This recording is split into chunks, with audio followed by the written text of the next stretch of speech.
At 0900 hours on January 15, 1942, William Jeffers sat in an office in Washington, D.C., reading a report that quantified American military disaster in terms that had nothing to do with battleships or aircraft. The report stated that Japan's conquest of Malaya, Dutch East Indies, and Indochina had eliminated 90% of America's natural rubber supply. Current stockpiles would last approximately 18 months at wartime consumption rates. After that, American military operations would begin collapsing, not from enemy action, but from lack of tires. Jeffers was president of Union Pacific Railroad. He had been summoned to Washington to lead the Rubber Reserve Company, the government agency responsible for solving the rubber crisis. The job was impossible. America needed approximately 800,000 tons of rubber annually for military and essential civilian use. Domestic production of synthetic rubber was approximately 8,000 tons annually, 1% of requirements. Jeffers had 18 months to build an industry that could produce 100 times current output. If he failed, American tanks would sit immobilized, trucks would be unable to move supplies, aircraft would be grounded for lack of tires, the war would be lost through industrial failure rather than military defeat. The crisis had been predictable for years but was ignored until too late. In 1940, when war began in Europe, American rubber consumption was approximately 650,000 tons annually. Domestic production was negligible. Natural rubber came almost entirely from Southeast Asia, Malaya, Dutch East Indies, Indochina, Thailand. The region produced 98% of world's natural rubber supply. Britain, Netherlands, and France controlled most production through colonial possessions. American military planners in 1940 identified rubber as critical vulnerability. If Japan entered the war and conquered Southeast Asia, American rubber supply would be eliminated. The solution was either building stockpiles of natural rubber or developing synthetic rubber production capacity. Both options required years of preparation. Neither was pursued aggressively because most Americans believed Japan would not attack United States. The stockpiling program was inadequate. In 1940, American government began purchasing natural rubber for strategic reserve. The program was small, approximately 50,000 tons purchased in 1940, 100,000 tons in 1941. By December 1941, strategic stockpile contained approximately 500,000 tons. This represented less than 1 year of consumption at peacetime rates and perhaps 6 months at wartime rates. The stockpile was insufficient for sustained war. Synthetic rubber research was similarly inadequate. American chemical companies had studied synthetic rubber since 1920s.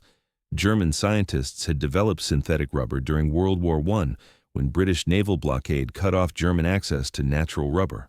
By 1940, Germany was producing approximately 70,000 tons of synthetic rubber annually using processes developed by I.G. Farben. American companies knew these processes existed but had not built production facilities because natural rubber was cheaper and more readily available. Standard Oil of New Jersey had obtained synthetic rubber technology from I.G. Farben through technology sharing agreements in 1930s. The agreements gave Standard Oil rights to German synthetic rubber patents in exchange for Standard Oil petroleum technology.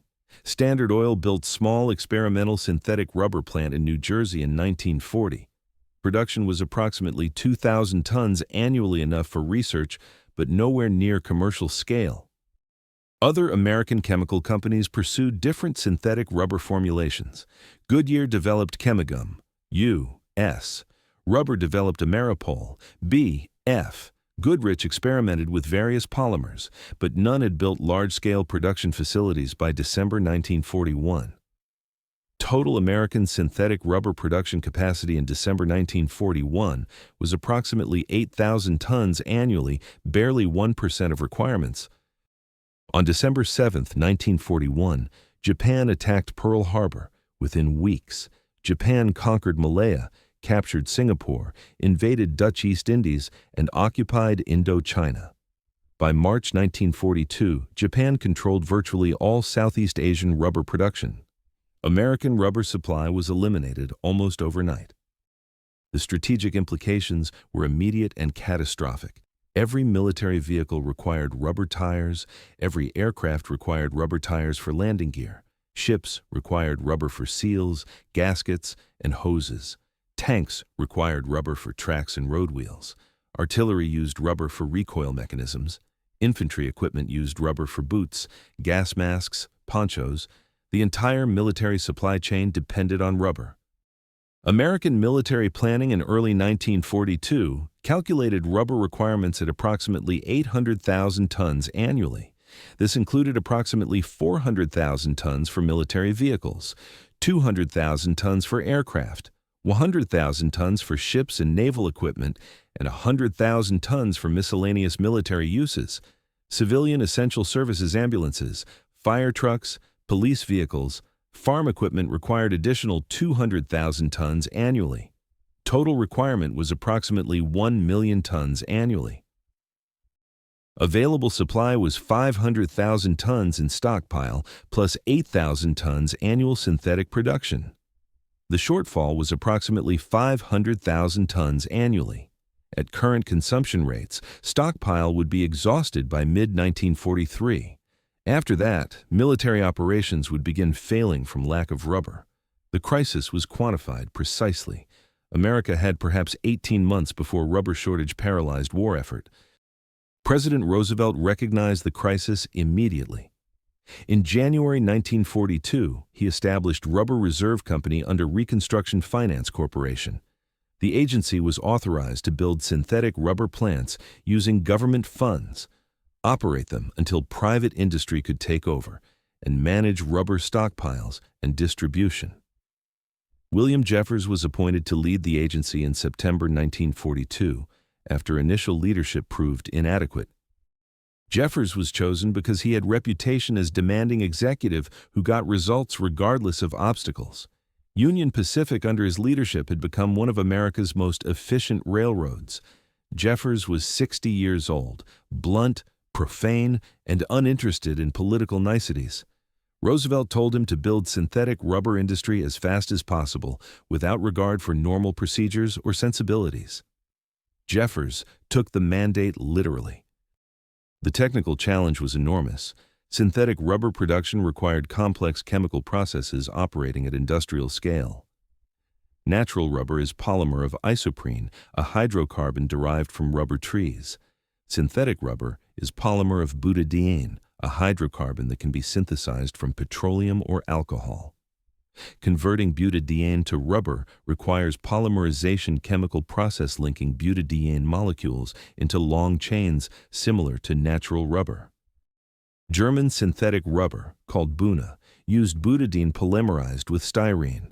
The process required butadiene derived from coal or petroleum, styrene derived from benzene, emulsion, polymerization in large reactors, and various chemical processing steps. A single synthetic rubber plant required butadiene production units, styrene production units, polymerization reactors, and finishing facilities. Each unit was essentially a separate chemical plant. Building complete synthetic rubber facility meant constructing multiple chemical plants simultaneously at one site. American synthetic rubber program adopted German-style Buna process because it was proven technology. But adapting German laboratory processes to American industrial scale required substantial engineering development. German plants were smaller, maximum capacity approximately 10,000 tons annually. American plants needed capacity of 30,000 to 100,000 tons annually to meet requirements. Scaling up required redesigning reactors, modifying processes, and developing new equipment. Standard Oil's existing technology sharing agreement with I.G. Farben became controversial in 1942. The agreement required Standard Oil to share synthetic rubber developments with German parent company. Critics argued that American technology was being transferred to Nazi Germany through the agreement. Standard Oil defended the arrangement by noting that American synthetic rubber program was based on German technology obtained through the same agreements. The controversy was resolved by government seizing Standard Oil patents related to synthetic rubber and making them available to all American companies. The construction program was massive. Jeffers and his team identified need for approximately 50 synthetic rubber plants with total capacity of 800,000 tons annually. Each plant cost approximately $50 million to build. Total program cost was approximately $2.5 billion. For comparison, Manhattan Project cost approximately $2 billion. The synthetic rubber program was comparable in cost to atomic bomb program, but received far less attention because rubber seemed mundane compared to atomic weapons. The plants were located primarily in Texas and Louisiana, near petroleum refineries that could supply feedstocks. Each plant required petroleum for butadiene production, benzene for styrene production, massive quantities of water for cooling, steam for heating, and electrical power for operations. The plants were built adjacent to existing refineries to utilize existing infrastructure. Construction began in late 1942 and continued through 1944. The program used approximately 500,000 workers at peak.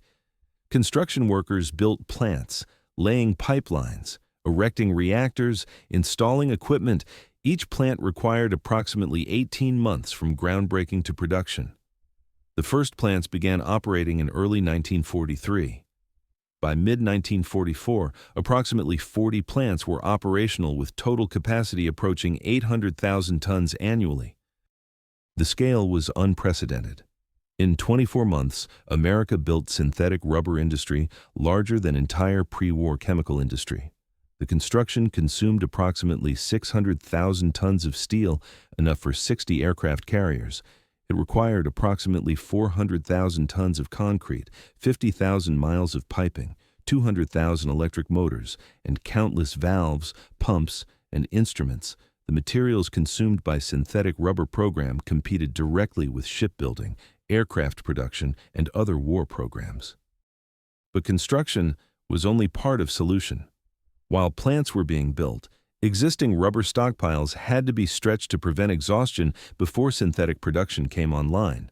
This required rationing rubber consumption to match available supply. The rationing program was more severe and more intrusive than any other World War II rationing program, including food rationing. Tire rationing began in December 1941, immediately after Pearl Harbor. The program prohibited sale of new tires to civilians, except for essential purposes. Civilian car owners were limited to 5 new tires for duration of war. Most civilians received no new tires at all. The restriction was absolute. If your tires wore out, you could not buy replacements unless you could prove essential need. Essential purposes were defined narrowly. Doctors could obtain tires, farmers engaged in food production could obtain tires, workers in defense industries who had no alternative transportation could obtain tires. Everyone else was denied. The rationing boards that administered the program became among the most hated government agencies in America. Civilians pleaded for tires, argued their needs were essential, and were almost always refused. Gasoline rationing was imposed partly to reduce tire wear rather than conserve gasoline. America had adequate gasoline supply throughout the war, but driving caused tire wear. Reducing driving would preserve tires. Gasoline rationing limited civilian driving to approximately 5,000 miles annually, roughly 40% of pre-war levels.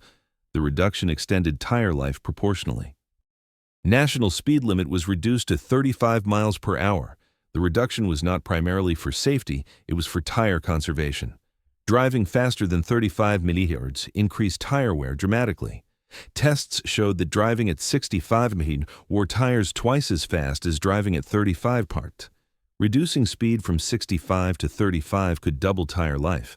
The speed limit was enforced aggressively. States that failed to enforce risked losing gasoline allocations. Tire inspection programs were established to identify worn tires and force recapping. Every civilian vehicle owner was required to present vehicle for tire inspection quarterly. Inspectors measured tire tread depth. If tread was below minimum depth, owner was required to have tire recapped process of applying new tread to worn tire casing. Recapping extended tire life by 50% but required rubber for new tread. The recapping program consumed substantial rubber but was more efficient than manufacturing entirely new tires. Scrap rubber collection drives were organized nationally. Civilians were urged to donate old tires, rubber boots, garden hoses, rubber mats, and any other rubber products for recycling. The drives were promoted through intensive propaganda campaigns. Posters urged, "Give your scrap rubber to Uncle Sam." Radio programs featured celebrities encouraging rubber donations. Schools organized competitions for students to collect rubber. The scrap drives collected approximately 450,000 tons of rubber between 1942 and 1944. This represented significant quantity but was of limited value. Scrap rubber was contaminated, mixed, and degraded. Reprocessing was difficult and expensive. Most scrap rubber was used for low-grade applications where quality was less critical. The drives were partly psychological, making civilians feel they were contributing to war effort, but did provide some useful material. The military rubber allocation system prioritized uses according to strategic importance. Aircraft tires received highest priority because aircraft were critical for combat operations, and tire failure could cause crashes. Tank tracks and treads received second priority. Truck tires received third priority. Lower priority uses were restricted or eliminated. Military vehicles that could operate on steel wheels were converted to steel. Equipment that could use substitutes for rubber was modified to use alternatives. But many applications had no alternatives. Landing gear required rubber tires because steel wheels could not absorb landing impacts. Vehicle tires required rubber because steel wheels were impractical for high-speed operation. Seals and gaskets required rubber because alternatives leaked. The military could reduce rubber consumption through conservation, but could not eliminate it. Minimum military rubber requirement was approximately 400,000 tons annually. This was irreducible bottom line. By mid-1943, stockpile was declining toward exhaustion. Consumption was approximately 600,000 tons annually despite rationing. Production from early synthetic rubber plants was approximately 100,000 tons. Stockpile was being drawn down at 500,000 tons annually. Remaining stockpile in mid-1943 was approximately 200,000 tons. At current drawdown rate, stockpile would be exhausted by early 1944. Military planners calculated implications. If rubber supply was exhausted before synthetic production reached adequate levels, military operations would have to be curtailed. Planned offensives might be delayed or canceled. Existing operations might have to be scaled back. The calculations were grim. Every major offensive in every theater depended on adequate vehicle mobility. Without tires, mobility would collapse. The invasion of France, planned for 1944, required approximately 2 million tires for military vehicles. The tires had to be stockpiled in Britain during 1943. If rubber shortage prevented tire production, invasion might have to be postponed to 1945. The delay would allow Germany an additional year to strengthen defenses. The strategic consequences could be catastrophic.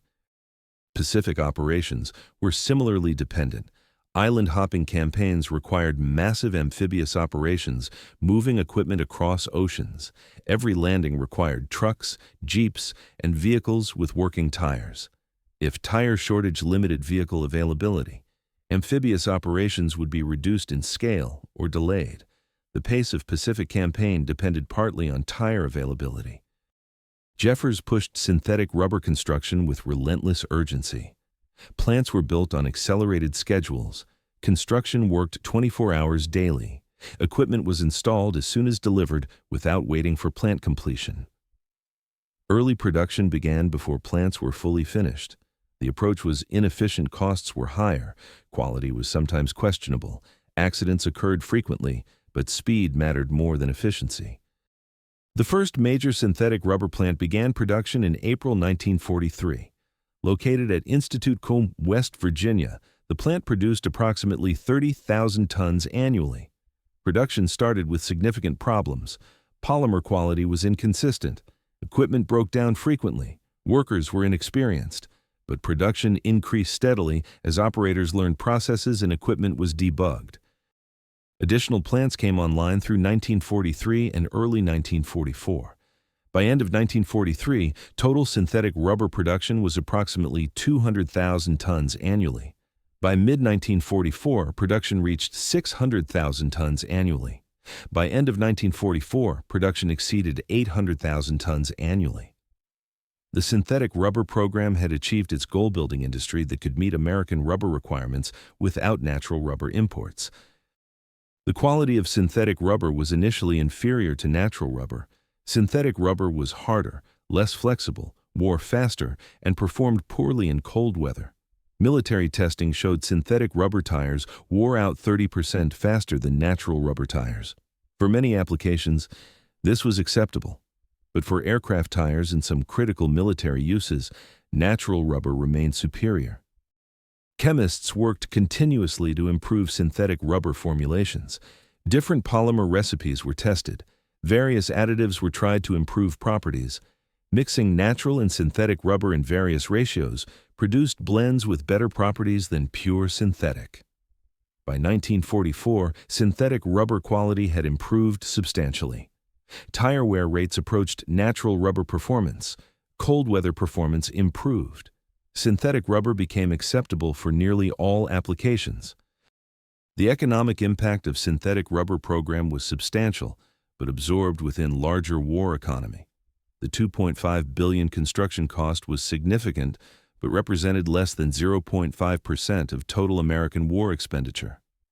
The plants provided employment for approximately 100,000 workers at peak, substantial but small compared to millions employed in aircraft production, shipbuilding, and other war industries. The petroleum consumption for synthetic rubber production was considerable. Producing 800,000 tons of synthetic rubber annually required approximately 50 million barrels of petroleum feedstocks.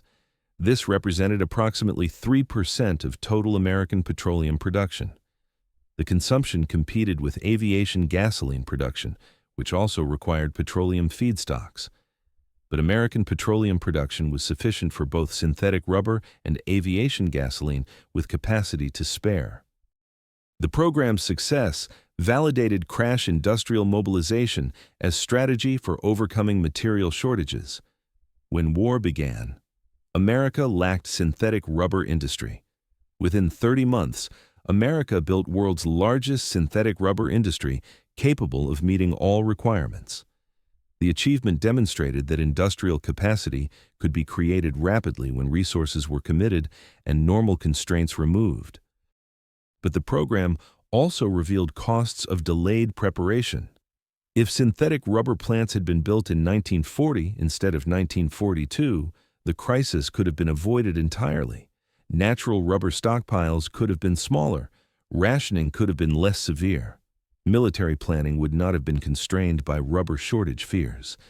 The delay cost approximately 2 years of disrupted operations and severe civilian hardship. The tire rationing program was deeply unpopular and created significant public resentment. Civilians understood rationing food was scarce because of military requirements and shipping limitations. But rubber rationing seemed arbitrary. Synthetic rubber plants were being built. Why couldn't civilians get tires until plants were operational? The answer that stockpiles had to be preserved for military use was correct, but not satisfying to civilians who needed tires for essential transportation. Black markets in tires developed immediately. Stolen tires were sold at multiples of legal prices. Counterfeit ration stamps were produced and sold. Tire theft became a major crime problem. Vehicles were stolen solely for their tires. Gas stations were burglarized for tire inventory. The black market was never quantified precisely, but estimates suggest 10% to 20% of tire distribution occurred through illegal channels. The scrap rubber drives, while collecting substantial material, were partly propaganda exercises. Government needed civilians to accept rationing and feel they were contributing. Collecting scrap rubber gave civilians visible way to help, but the drives also had real value. 450,000 tons collected was equivalent to approximately 6 months of pre-war rubber imports. The material helped extend stockpiles while synthetic plants were being built.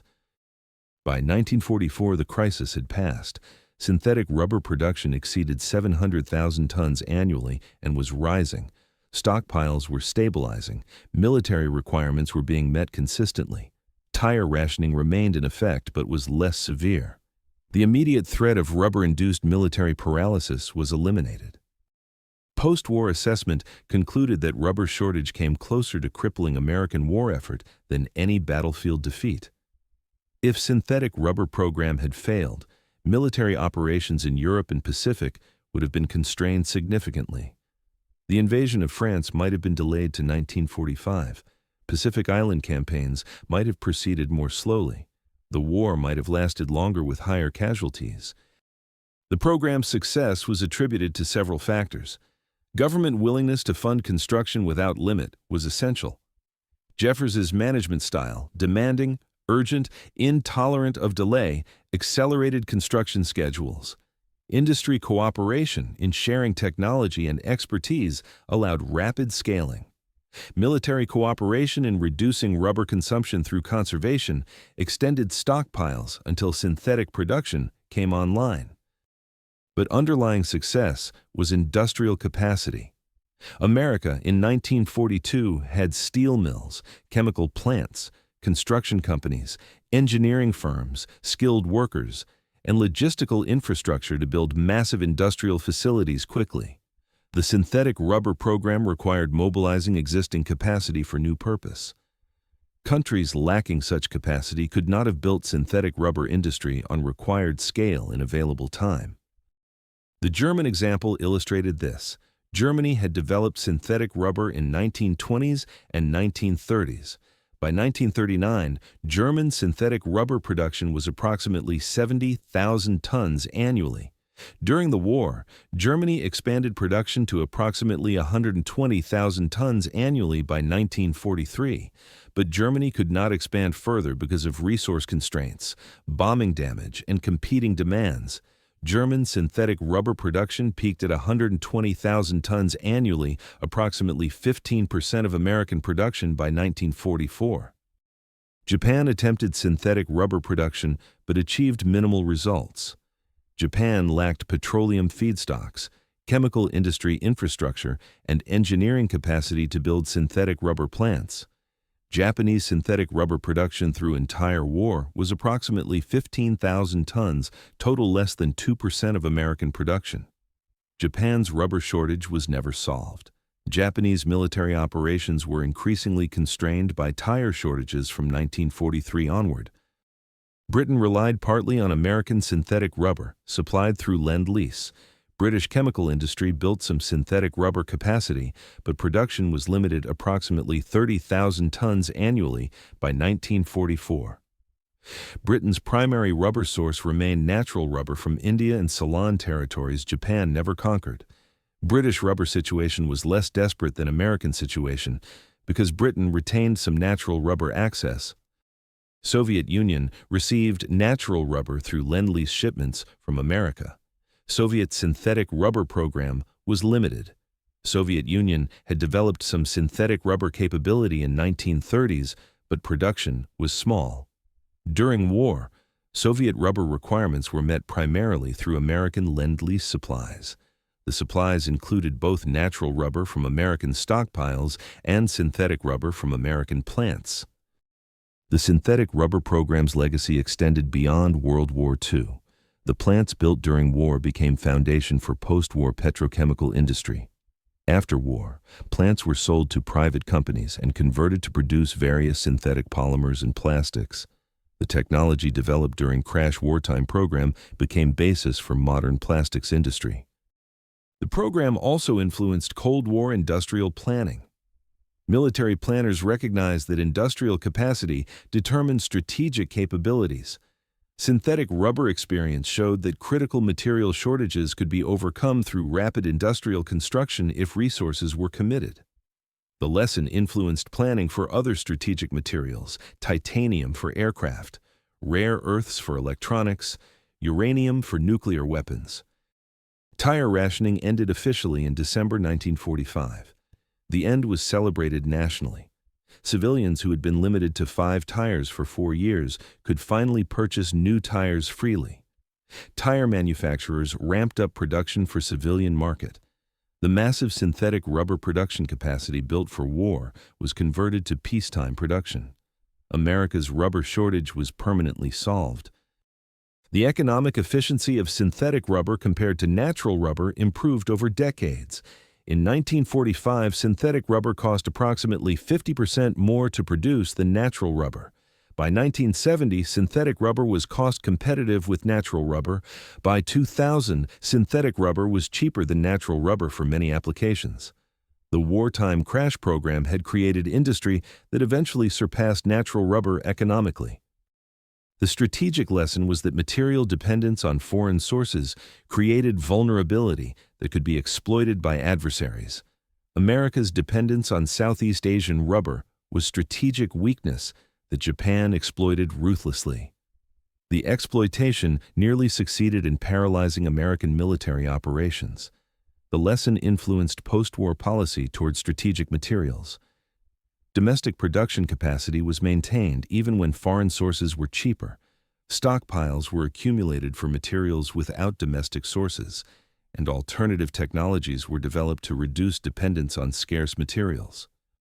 The rubber crisis of 1942 was a crisis that nearly lost the war but is largely forgotten today. The crisis received less attention than battles because it was industrial rather than military crisis. But the implications were as serious as any military defeat. If synthetic rubber program had failed, American military operations would have been constrained fundamentally. The war would have lasted longer. Casualties would have been higher. Victory might have been delayed years. The crisis was solved through massive industrial mobilization conducted with urgent speed. 50 chemical plants were built in 24 months. An entire industry was created where none existed. The achievement ranked with any military achievement of World War II. But chemical plants are less dramatic than battles. Engineers are less celebrated than soldiers. The synthetic rubber program was critical victory that received minimal recognition. This was the rubber crisis of 1942, the moment when Japan's conquest of Southeast Asia eliminated 90% of America's rubber supply. The 18-month period when American military operations were threatened with paralysis from tire shortages. The crash program that built synthetic rubber industry, producing 800,000 tons annually from nothing. The rationing program that restricted civilians to 5 tires for entire war. The industrial achievement that prevented strategic catastrophe. The crisis that was solved through engineering and construction rather than combat. The forgotten emergency that nearly lost the war but was overcome through industrial mobilization on unprecedented scale. The moment when America's survival depended not on soldiers with weapons, but on engineers building chemical plants faster than anyone thought possible.